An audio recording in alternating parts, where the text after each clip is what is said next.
All right. Hello, everybody. Hope you all are doing well. This is DFS Army's NBA pre-lock show. We are back for a 9-gamer. We don't have too much time to waste. We're going to jump right into it today. I will look back at last night. Last night sucked ass. It was not a good slate. It's one of those where all the studs sucked, even the low-owned runs, and that's always going to be a bad slate for me. We did hit on quite a few leverage plays. It's just nothing else worked out. So that's going to happen. We'll get back on track, hopefully, tonight. How do you feel about this slate, though, man? It's a weird one because we don't have a lot of value. Could potentially have some more open up if Brunson gets ruled out. But outside of that, value is weird. And then ownerships are kind of spread out too. So I do like that about bigger slates is I feel like there's a lot of leverage spots we can get to tonight. So that part I'm definitely looking forward to. Yeah, and Cooper Flag is questionable. Nurkic, there's quite a few Q tags that could make late swapping very, very a must-have, but we'll get there. Good to see y'all in the chat. Appreciate you. But like I said, we're getting right to it today. First games first, we have the Lakers going up against the Cavs.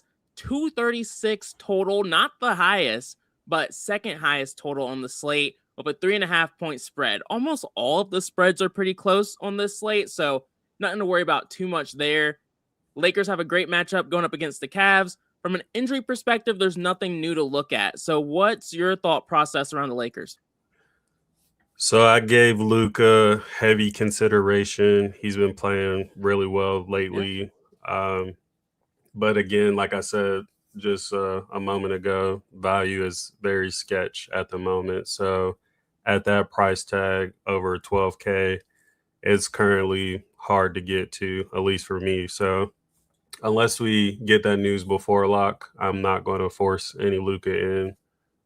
Laravia, he's going to be there's going to be a lot of kind of sketchy 4K guys that we have to play due to lack of value. Laravia is one of them. He plays a ton of minutes. He's been somewhat better. He's kind of been last 3 games ranging between 25 to 30 points. So I guess that's okay in this kind of environment, especially with the minutes he plays. Didn't have to do anything there. He's kind of showing up at 30% by himself. And then LeBron, he hasn't shown too much upside, but I like this game environment overall to where I at least wanted one of the studs. And since I didn't force Luke in, I wanted some Bron. So just do a 5% min there. If you really want to get ugly, which I didn't do it myself, but again, with the sketch value, I will mention Rui. Last couple games, he's scored over 30 fantasy points, but he's just, again, another inconsistent guy. So didn't quite get that 30, but wouldn't talk you off of it. Yeah. Take this for what you will. But I put Rui in Chris Middleton territory where I just really don't like him. I don't like to play him. And as we saw last night, Chris Middleton can get lights out and go hard and crush a slate. Rui's the same kind of guy. He has that potential upside. We just rarely ever see it. But yeah, I think that makes sense at super low ownership. The only thing I did here was I put a 30% exposure maximum on Jake LaRavia because he's showing up in like 50+% of my lineups if I don't do that. And then I'm following you here. I like having a little bit of exposure to LeBron, going back to Cleveland, roots, never mad about that. So I do want some exposure, but he's far from my favorite play on the slate. Next up, we have the Cavs side of this game, and you're getting a lot of Cavs more than likely, mostly because they have a ton of injuries. Darius Garland is out of his toe injury. Yeah, we've seen him out this season. We know what that looks like. Mitchell's really the main beneficiary in that standpoint. And then Evan Mobley is out, which is a usage bump to pretty much all of the starters. But in particular, we've seen Donovan Mitchell. We've also seen Jalen Tyson. And of course, Jared Allen see an increase in usage when he's out. And then we should see Porter or Tomlin start in this spot. How much of the Cavs are you getting? Quite a bit, actually. I thought I had a man on Tomlin too, but first I'll start with Donovan Mitchell. He's just the guy on this team. Like his usage on this team is insane. Last 3 games, I think he's put up at least 55 fantasy points. And just like look at his game log, the amount of shots he gets up is just crazy. So this kind of game environment where it should be competitive on paper at least, and a decent pace. I love him in spots like this. So wanted to be slightly over the field and put a 30% min on him. Jared Allen with no Mobley. More usage down low for him to eat, and I love his price at 6,300. And then Tyson is my next favorite, kind of the up there with Mitchell. Well, not up there, but behind him, up there with upside. So wanted to at least make sure I had exposure there with Mobley and Garland out. And then got your turds on the team, Tomlin and Wade. Both of them should get solid run with no Mobley. I guess you can throw Hunter in that category too. Hunter I usually fade, but again, no Mobley. I'm willing to take that shot. So just put mins on them to match the field. Yeah. Y'all know I don't love these large slates, primarily because there's always a ton of late swap and we have some Q tags. And so I don't have as much exposure to this team as I would like, just because I feel like it's going to be a late swap slate. And I just don't want to have too much exposure here, even though everything you're saying is right. It's a really good spot. Donovan Mitchell, I have a 25% min on. I didn't really go over that because I do have some concerns here, primarily just his ownership. On such a large slate, my thought process is, are there other studs who will score more, even though he's in a fantastic matchup? And I think 9 times out of 10, probably. At least more than 25% of the time, which is where his ownership is. So I'll match the field, but I'm not going too crazy. I have a 15% min on Tyson. I like him. He sees an increase here, but we're not getting a discount, really. And then Jared Allen, I have a 30% min on, pretty much matching the field, a little bit over the field. I always play Jared Allen when there's no Mobley, like everyone's doing here. And I don't think the Lakers are too scary of a defense. They're actually really bad defense right now. But I want to have exposure. I just worry. We've seen all these guys fail before when they have a lot of guys out. And so that's just the only reason I'm not going too wild. It's a great spot. It makes sense, but we've been burned by it before. So I'm just being a little cautious. Anyone else you want to add or think about? I did consider Merrill as well because he's somebody who, if his shot is falling, he can definitely get hot at this price tag, but didn't pull the trigger. Yeah. Merle's one I always think about too, but usually don't actually do it. Next game, pretty interesting one, 235.5 total. Bulls going up against the Pacers for Chicago. We have no real injury news to talk about. Trey Jones is out, so we'll see Weiss, Io, and Giddey see a small increase in minutes, but with Giddey back and playing more minutes, it just doesn't really matter too much. Pacers are not a good defense. They play fast. Who are you liking? So my favorite play on this team is definitely Vooch. He's been in solid form, minus 1 dud against the Timberwolves, which, I mean, that's a pretty tough matchup. Outside of that, last 4 or 5 games, he's been very solid and still very cheap for his upside at 7,700. So I made him a leverage play and put a 15% min there. Like you said, it's going to be a fast-paced matchup, and Pacers definitely are not good down low, so Vooch should eat here. So definitely want to make sure I'm over the field in this spot. Giddey, I didn't have to do anything to. Of course, the main concern with him is how many minutes will he play. He's still been hovering right under 30 minutes, so I'm guessing it'll be probably 28 to 30 minutes. But in this kind of environment at 7,800, he's good enough to pay that price tag off. So didn't have to put him in on him. He's showing up at 33%, which I'm definitely okay with that. And then Kobe White, I put a 5% min on just due to his upside. And again, the game environment, he has a 40-plus point upside. So definitely want to have exposure there.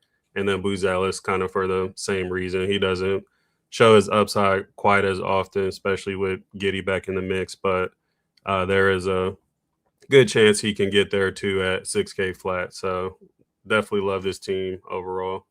Yeah, just a good spot, good total, good matchup. So it's just a team I want a lot of exposure to. You don't need it, but I did put a 20% min on Josh Giddey just to kind of make sure he's not gonna fall out of my lineups for any reason, but he naturally shows up in about 50 to 60% of your lineups if you're using the domination station, which if you're not, link in the description. Use promo code BDUB for a 10% discount there. But outside of that, I like the Vucevic call. I'm gonna follow you on that. Maybe not with 15%, but I'll do 10%. Just be close to double the field. My leverage play is going to be Kobe White here. 7K, a little bit cheaper, and just someone I like being over the field on. He's been in really good form, and so I'm just really expecting him to keep that going, especially with Trey Jones still out. So yeah, it's really their main three guys here for me. Next up, we have the Pacers side of this game, and we all know Chicago is absolutely awful defensively. For the Pacers, they're getting healthier. So that's the main thing to look at is their guys are just starting to see an increase in minutes.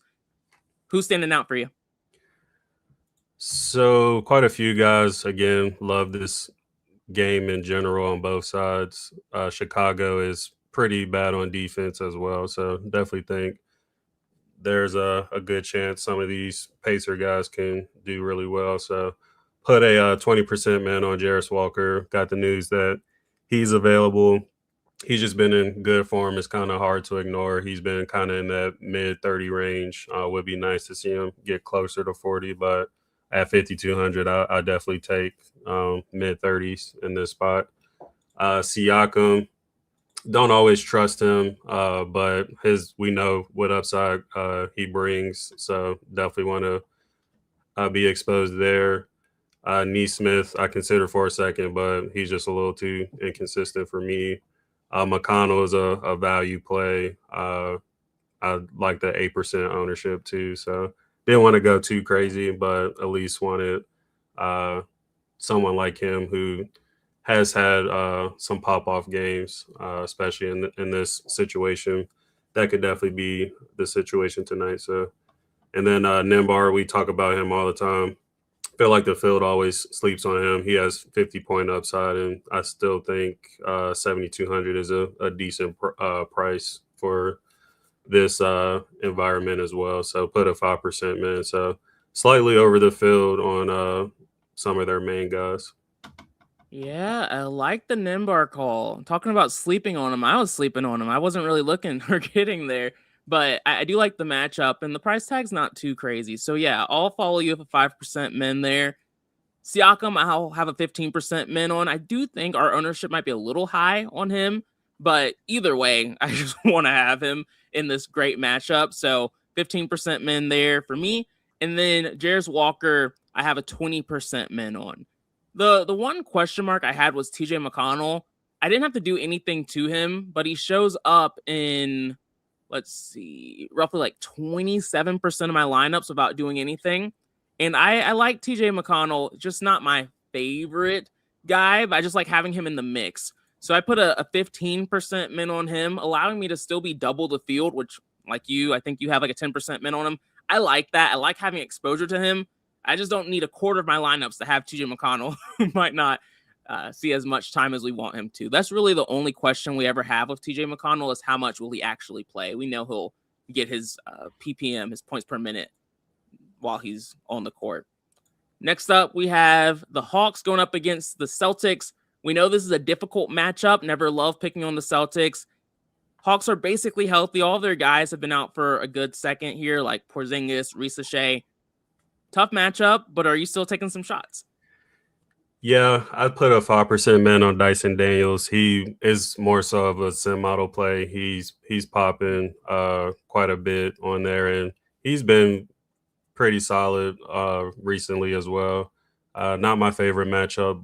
Boston is a pretty good team overall, so probably not needed. But again, with it being such a big slate, I'm taking shots on guys with high upside and barely have any ownership. So one shot there. And then Jalen, 5% man. Again, just the upside he has. He's a triple-double machine. If he doesn't get one, he gets pretty close to it. So, again, Phil's not really on him, so I'm going to be on him. And yeah. Not getting anywhere else here. I'm with you. There's certain guys, and we saw it yesterday. I just play, and Jalen Johnson's one of those guys. It doesn't really matter what the matchup is. It's unlikely he'll have a smash performance today, but there's a chance enough where I think it's slightly higher than 0%. And if it's higher than that for a stud, he's going to be low owned. I'm going to take that shot. So I like the 5% min. I'm doing that too. And then Dyson Daniels, I love that kid, man. He just disappointed me a lot earlier this season, so I really didn't get there too much recently, but thank you for pointing him out. I'll follow you on that and put a 5% min on Daniels. I think that could work out for us. Yeah, the thing I like about him a lot is he's so good at stuff in the stat sheet. Like he just does a little bit of everything, and we know how good of a defender he is as well. So yeah, he's one of those guys where if he's aggressive and scores, he's having a massive night because he's doing everything else. It's just you don't always need it from him. But Celtics are getting some ownership because the Hawks aren't the best defensive team. For Boston, Kata is out. So Amari Williams has been starting in that spot when that happens. Luka Garza's available, so we expect him to see some minutes too. Looks like he's projecting decently well. How are you treating the Celtics? Because they're starting to pop a little bit. Amari Williams, especially in the DS. yeah, with no Kata, it's hard not to play both of these bigs, again, with no value or good value on the slate. So I put a 15% min on Williams and 10% min on Garza just to somewhat match the field. I'll slightly be over just by a little. But yeah, at their price tags, I'm willing to take that shot.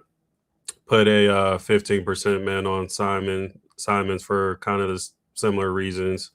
Not always the most consistent, but we've seen it multiple times where when his shot is falling, he will break a slate for sure. Especially this price tag, he has upside good enough to pay the tag off.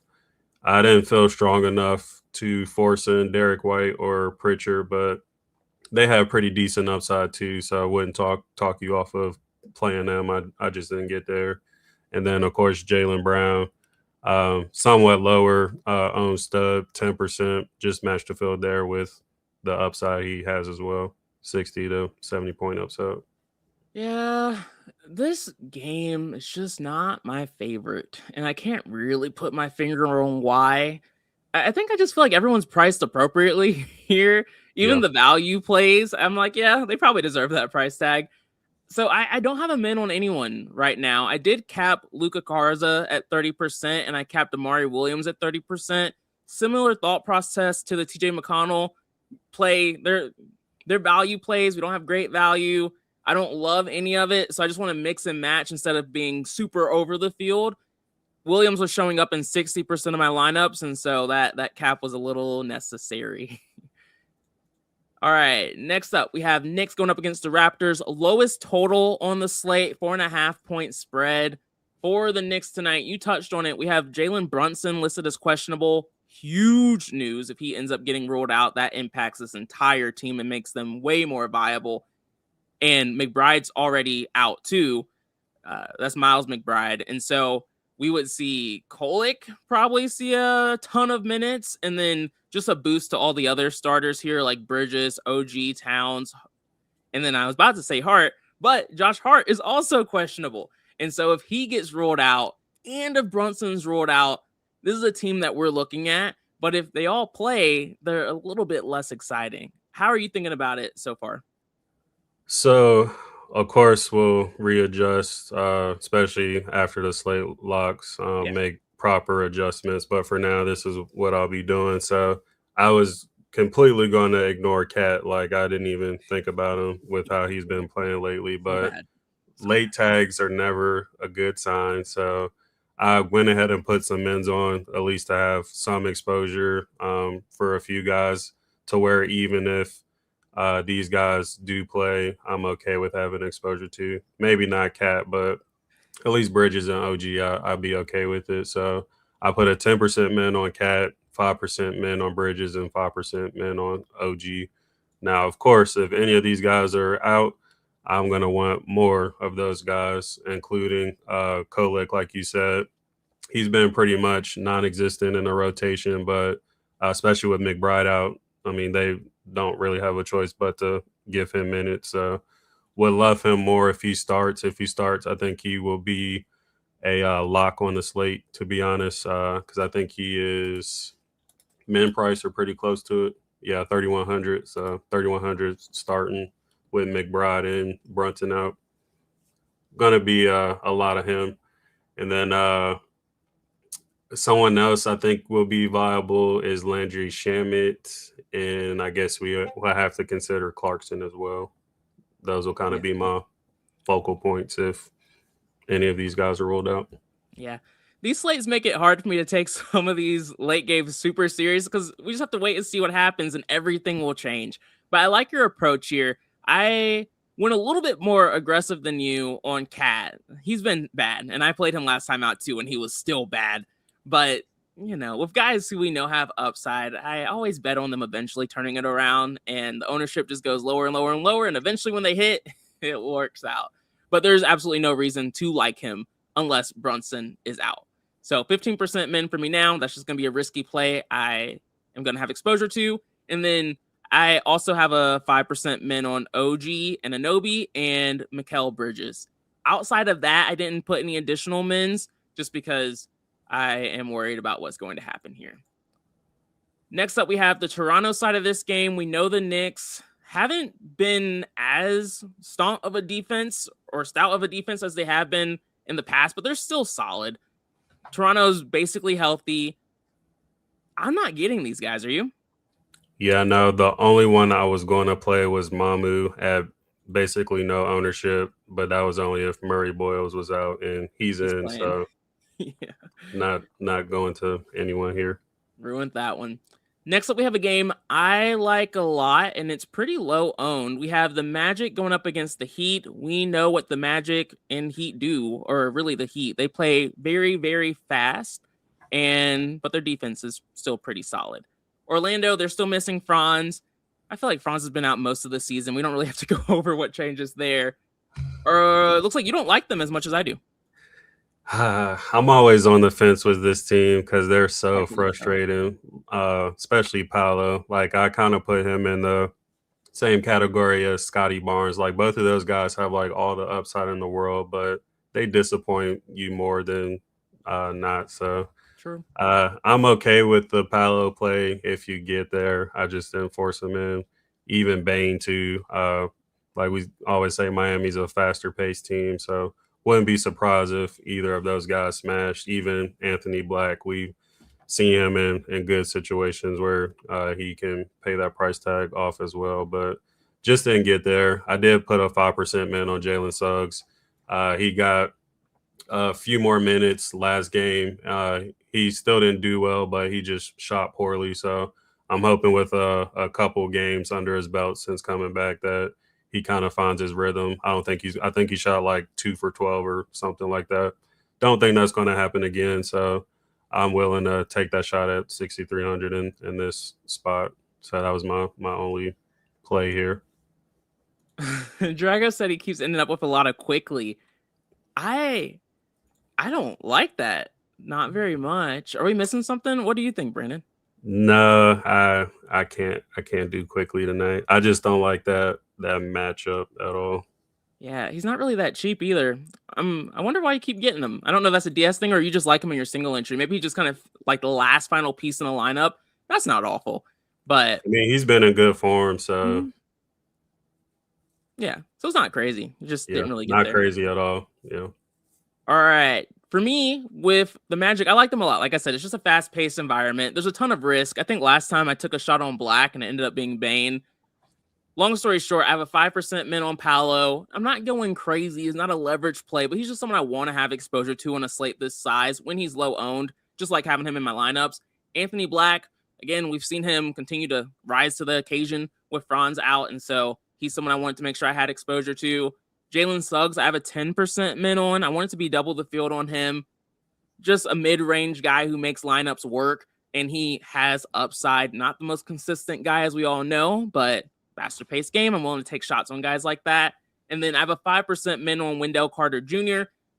Price tag is nice, helps me with the lack of value we have. And then also, like I said, I just want exposure to this game. I like it. I don't necessarily know exactly where the production will come from. That's the magic for you. But I like mixing and matching here, but prioritizing Suggs a bit. And that's going to be it for me. Next up, we have the Miami Heat side of this game. A little bit tougher to pick someone here. Miami, they are relatively healthy for them.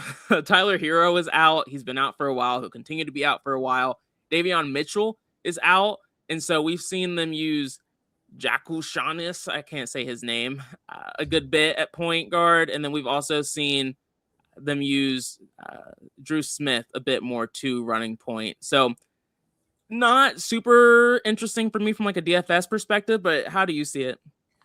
Yeah, the ownership on Drew Smith is kind of crazy to me. I guess I get it with Mitchell still out, but 26%, I'll be under that because he had that one good game a couple games ago where he smashed, but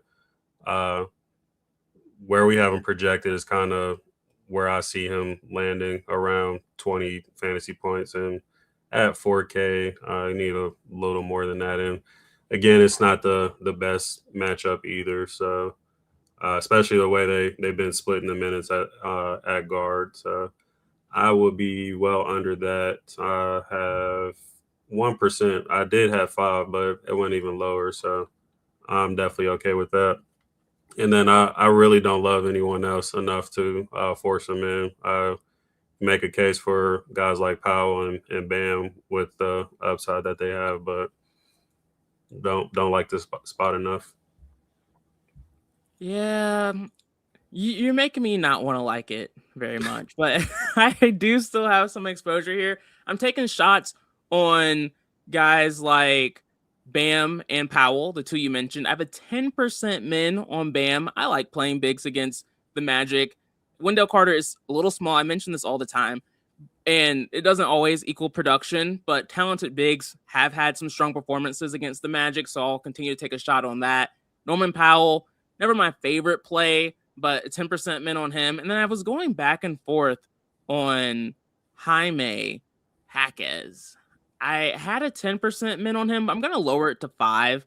I like having exposure, but I don't need to get leverage on him because I think he's priced where he should be. All right, and that's it for me with the Heat. Next up, I know we have your favorite game of the slate. We have the Charlotte Hornets going up against the Memphis Grizzlies. For Charlotte, no real injury news. They've been awesome. They've been in great form. Let's go. But they have a matchup against the Grizzlies, which we like. Total is also pretty solid at 230.5 and a 2-point spread. Do you like these guys, or what are you doing with them? I love these guys, and I had to like look twice, and I kept refreshing too because I'm like, there's no way this ownership is right. Because no offense, but both these teams suck defensively. Whoa. And, They have like the 6th best defensive rating in like the last 10 games. They've been stepping it up. okay, a little bit, but I still think this game has a lot of knock on wood, a lot of shootout potential.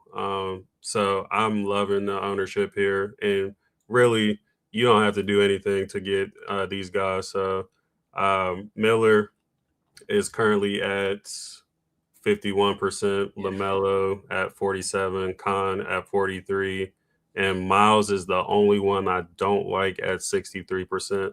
I'm still debating on what I want to do with him, but if he's really only going to be 8%, I don't need 60% to get good leverage. Like I would be probably okay with like 20 to 30 to be honest, just because he's been in bad form, but he is getting very cheap. So it's getting to the point where it's getting hard not to play him. And then LaMelo, kind of like Giddy, only concern with him is his minutes. He's been hovering around right under 30 minutes as well, but 7,600 in this spot, it's hard to pass up, especially at 5% ownership. So I'm playing all 4 of those guys.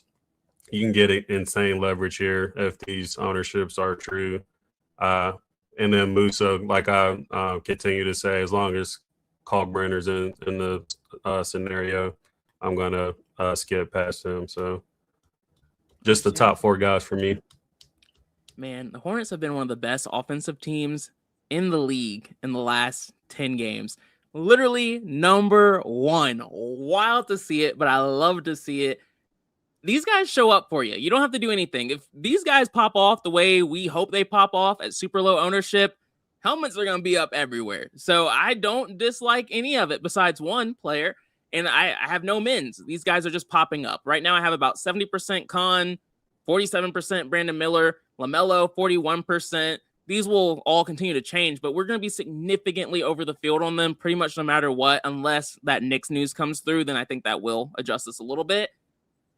The only guy I capped was Miles Bridges. And this is just pure bias. I don't like him. I don't think he's consistent. And I hope he leaves the team one day. So I capped him at 30%. And like you said, I still have a ton of leverage here. Even if he does go off, I won't have a Chris Middleton situation because I'll still be significantly over the field. So 30% cap, but I kind of wish it was less. And then I love Ball, Miller, and Con. So that's pretty much the situation there. Other side of this game was a little bit tougher for me to get to, but they do have injuries. It just hasn't mattered at all for any of them. Zach Edey is still out. John Morant is still out. Scottie Pippen is still out. Brandon Clark is still out. Ty Jerome is still out. No new injuries here, but worth mentioning. Are you taking shots? You are. You like these guys. Yep, I like this team quite a bit too. Of course, not as much as Charlotte, but I'm still taking shots, especially with no Ja. So Coward, decent upside guy in the mid-range tier, plays a ton of minutes and has a nice role with this team. Jock Landale is another leverage play for me. Really, I mean, this whole team is almost a leverage play, but I love Jock. Like, he's just been smashing last 3 games in great form.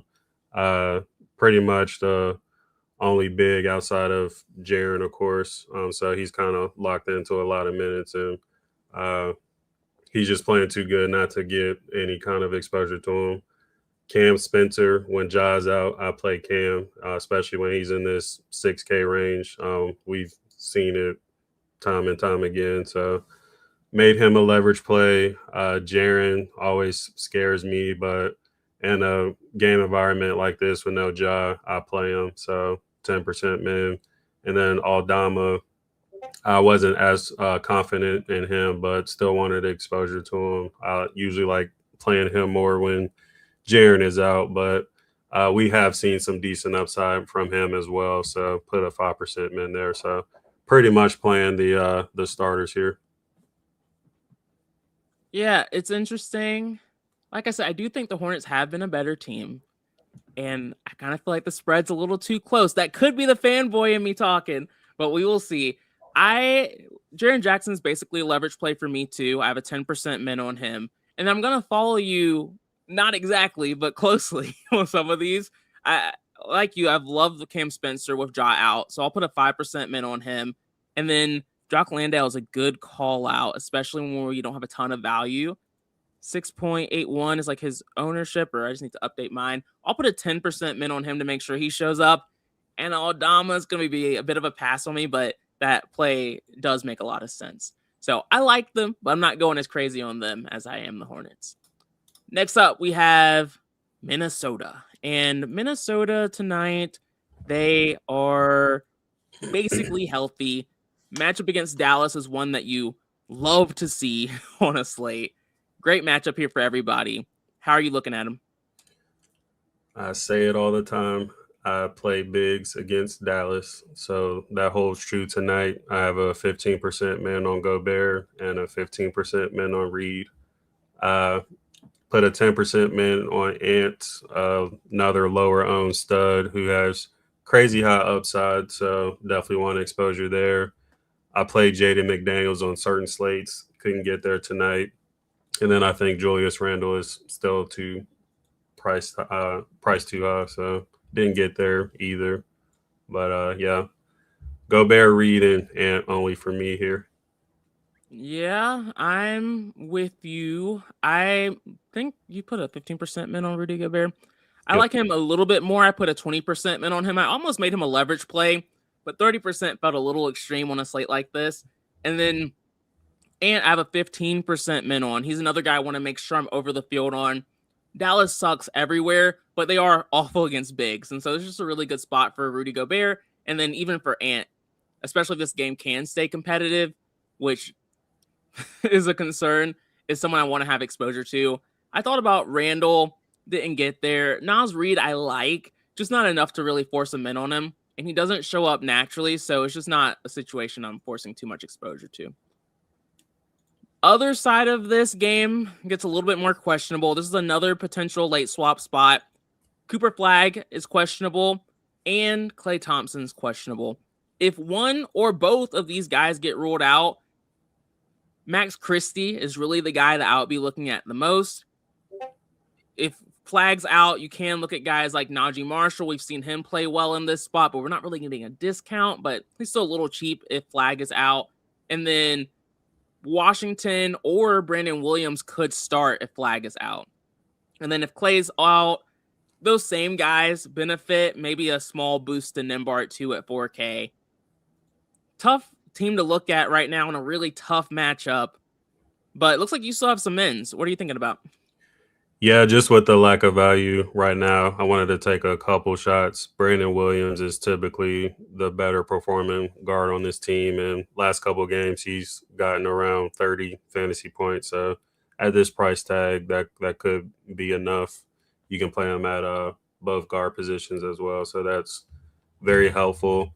And then Christie, whether these got Flagg or Thompson plays or not, he's just been playing too well to ignore. I think he's up to like 4 or 5 games in a row scoring over 30 fantasy points. So when somebody's trending that way, I play them, especially when they're still priced decently. Honestly, he's probably priced too low for the form he's in. So wanted to at least match the field there. Of course, my interest will go even higher if Flagg is out. And then the only other one I considered was Najee Marshall, which the only way I'll play him is if Flagg does get ruled out. But he's an okay play. He hasn't really shown much upside lately, but solid overall. He's just getting to that price where we need to start seeing more from him. And we definitely could if Flagg gets ruled out.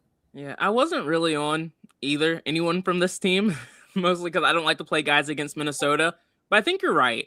With Max Christie being really good right now, I like the idea of at least matching the field. So I'll put a 15% min on him, like you. And then Brandon Williams, don't love it, but it made sense. So I'll put a 15% min on him too, following you there. But I don't feel great about it. Yeah, I don't either.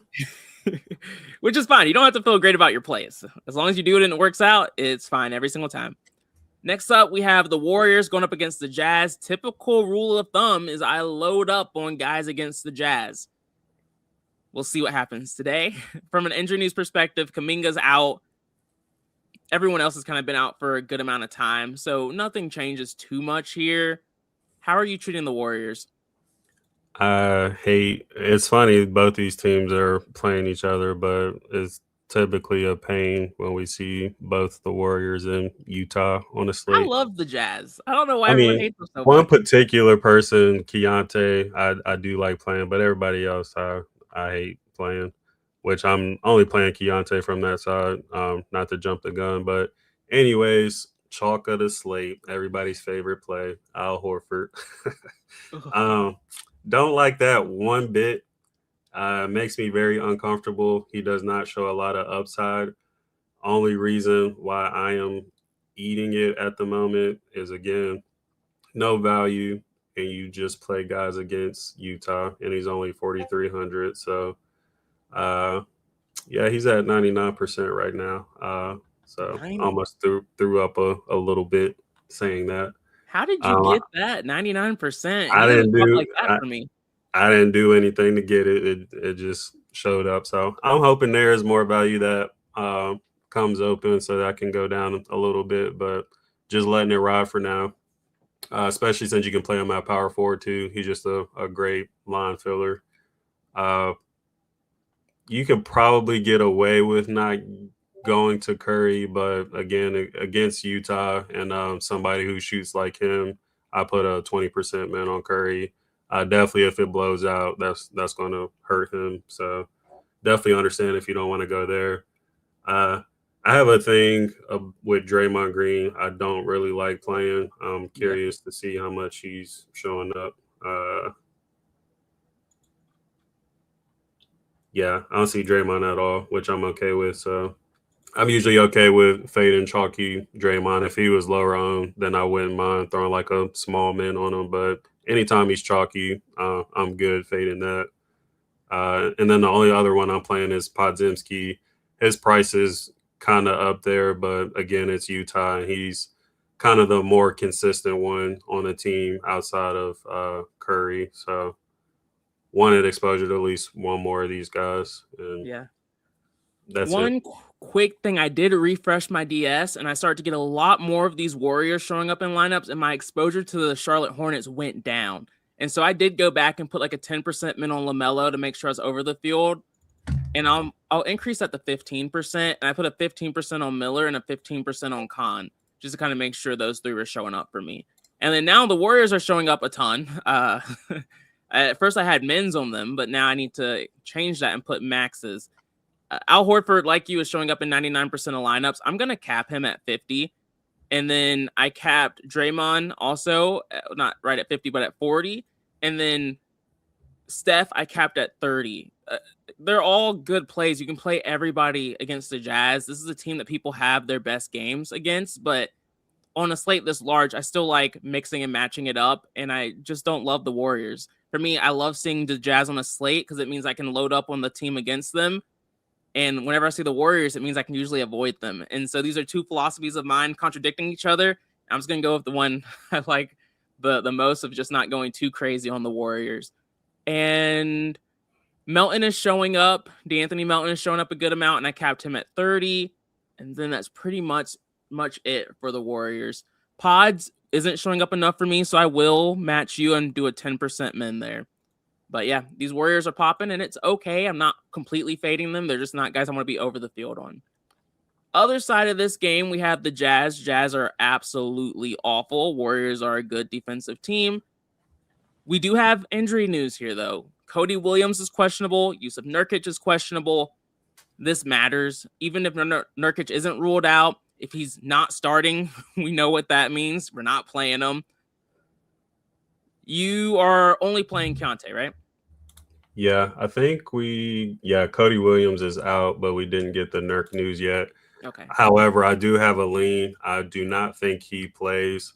I could be completely wrong, but I think this is another game scenario of where there's going to be a lot of small ball, and especially with the way they're monitoring kind of like his injury management in small ball situations, he tends not to play. So I'm just going to completely avoid him, even though he's been one of the hottest players in the league right now. But yeah, Keontae, he's a risk at this point with how bad his team is, but 2% ownership and the highest game total on the slate, I'm going to play him still. So put a 10% min on him, and he'll be another leverage play. Everybody else is too gross for me. Yeah. The guy on bad teams is the most consistent stud you will ever find. Studs on good teams, they don't have to do the work all the time. But just like last night with MPJ and all season really, and just like today with Keontae George, they will fail. They'll have their bad nights, but more often than not, they'll have a 40, 50 plus point performance. And so just like yesterday, I will put a 15% min on Keontae George. If it doesn't work out, it's just going to be his bad game, and I'll play him again next time. I have a 5% min on Nurkic. I think you're right. I think it's likely he doesn't play. And especially if he doesn't start, I'll take that min off and late swap it to somebody else. But if he does play, I still like having exposure to him in a matchup I think he should be able to take advantage of. So 5% min on him there. Last game on the slate, one of the lower totals. Spurs are basically healthy, but let me double check that. Yeah, basically healthy. Sohan's questionable, but that doesn't really change anything right now. Tough matchup against Houston. How are you looking at it? Yeah, No? I'll almost put some mins here, just especially sometimes I like having exposure to the hammer game, but this matchup is just too tough for me to do that, especially on a big slate. If it was a smaller slate, I would consider it, but I couldn't find a reason to play anybody here. Yeah. For me, the only guy I have is Victor Wembanyama. He's going to be a leverage play for me here. He's finally playing more than 30 minutes, and Steven Adams isn't on the other side of this court. We saw earlier this season he had like 40-ish fantasy points, and that was when Steven Adams was playing, and Steven Adams is a rock. Like, he's someone that Wemby will struggle against, but whoever the Rockets are going to put out there at center now, I'm not worried about. So I like having a lot of leverage here to Wemby, and in the hammer game just makes me feel better about it. So low ownership play that I wanted to focus exposure to. Next up, we have the Rockets. I'm curious to know if you like them a little bit. I feel like you normally like taking a shot on one or two of these guys. Spurs are a good defensive team. No injury news here for the Rockets. Nothing? No, this is another tough team to get to, again, due to the matchup. And this team is just always so priced appropriately. Like, you never really get value from this team unless multiple guys are ruled out. So couldn't get to anybody here. Yeah, we hit on KD on Monday. That was a good one. But I'm with you. I have 0 mins on these guys. I don't like them. Kevin said min on Amari Williams. I didn't put a min on him, and he shows up in about 31% of lineups. I actually capped him at 30. Did you put a min on Amari? Yeah, I put 15 just to make sure I don't go below that. Makes sense. And I have him at 29%. Yeah. So that's pretty much going to be the slate, guys. We got through all 9 games, and we didn't get to 650. I'm calling that a win. I didn't know we could do that. I'll look at my exposures one last time and then just kind of Clay and Flag are out. Boom. There you go. There goes our relatively sneaky Max Christie play. That will go up. I'm going to force some Najee in. Yep. At least 10%, maybe 15. Yeah, I was doing 15. It's still a tough matchup, so I get if you don't go too crazy. I'm not going to late swap it either. I don't really want too much of them if their projection goes up, but they're worth having exposure to. Right now, my top exposures are Jared Allen, Josh Giddey are really the only 2 guys I have above 60%. So everyone else is just leverage plays or whatever. C4 said, what optimizer do you use? This is DFS Army's optimizer.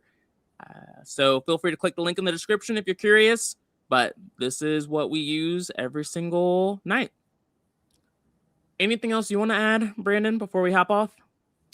Nope, just stay tuned for that Brunson news. That's a big one. I guess Hart to an extent, but definitely Brunson. Yeah, agreed. I like Hart being out too because it just means I probably want more Bridges or OG. Expect one of them to have a bigger role, but I agree. It wouldn't be as earth-shattering as if Brunson got out. All right, y'all. We're going to hop off. We'll be back tomorrow. Will you be back, Brandon? Maybe? Yep, I'll be here. Sweet. All right. See y'all later.